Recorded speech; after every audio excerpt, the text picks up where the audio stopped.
देखिए दूधी को पिलावा न पड़ा था राम चला वो स्टाइल मत करो। हां मत करो। मान ला कि नहीं पतो उतर गया। हां आगोते गोते घूमने लगा। सांस खोले गिर लगा। कि मैं पतो उतर लेकर का हूं।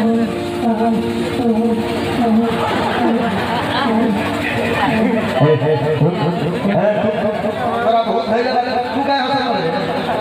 तू मत पागल सारी क्या कर ए बाबा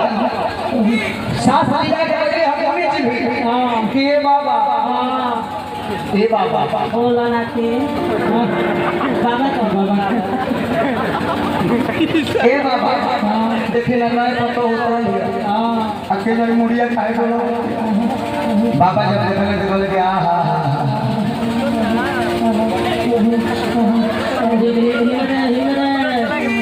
तू हिला करो एक्टिंग करो। जब बाबा भी बोले कि क्या हो आधुनिक लोग को गीत गावेगा आ गावे से पहले बोला मंत्र पढ़े का मंत्र पढ़लो बाबा लखिया दे दना आजरिया ए गुरु पा आवारावा दे दहो ए गुरु हजी तू काहे ना धइले ओकरा तो पूछ काहे हम धइले बानी काहे धइली बताओ का खूबी भई जात रहे फुचका खाए रास्ता में हम रही हमरा के लंग हले बिया लाग गल हमारा लइका बिया लाग गल तो माफ ना करबो हम एकरा के लाग हम सब छोड़े दीवान हो अच्छा तू क्या बोल रहे खत्म भी था कुछ गा रहा जा रहा आखिरी गाना तो बता हो ई कोई सब आ वो हमें सुनी लो हां जब माई के जागरण में पछरा ना होई तो माई ना आई एगो नया गीत हम कोइले बोले लेकिन नियम कि माई के पछरा होके चाहिए नया गीत कोइले बोले हिला लगी ललैया हर निकाल पहले मैया तू हिला रहा कि कहां सुतल बारू हर पता बात दे मैया हर सब भइल बात सनको कि भइल बात सनको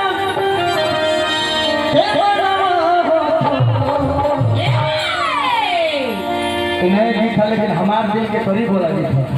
कि निंदिया के मतल मैया मो जागी ना जागी गईले भो लेकिन मिजाज बचरा कर तुम्हारे स्टाइल है तुम्हारे भाई आयो खोले भाई भाई अमतिया हम हो रे के छोड़ा हो ए बाबूआ हो का खाले बे हमरा के 3 किलो मिश्री दिवा दो मिश्री का करबो हम मिश्री खा के धोलम सिवाना पर हे बाबूआ आ लोग गावे रखा कि बड़ा जो है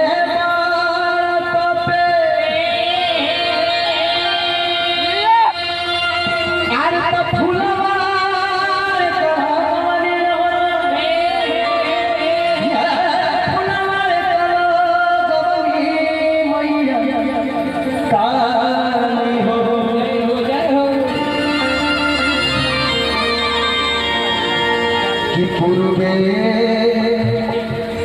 पश्चिम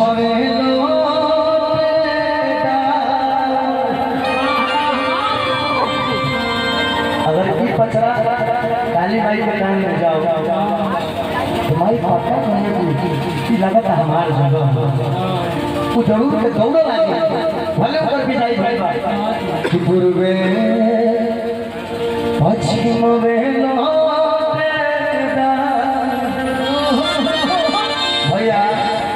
हर चीज के हर जगह के अपन राष्ट्रीय चीज राष्ट्रीय गान भारत के राष्ट्रीय पशु राष्ट्रीय पक्षी और अपने बिहार के भी राष्ट्रीय बाज मानव अपने बिहार के राष्ट्रीय बाज मानव बाज गुरु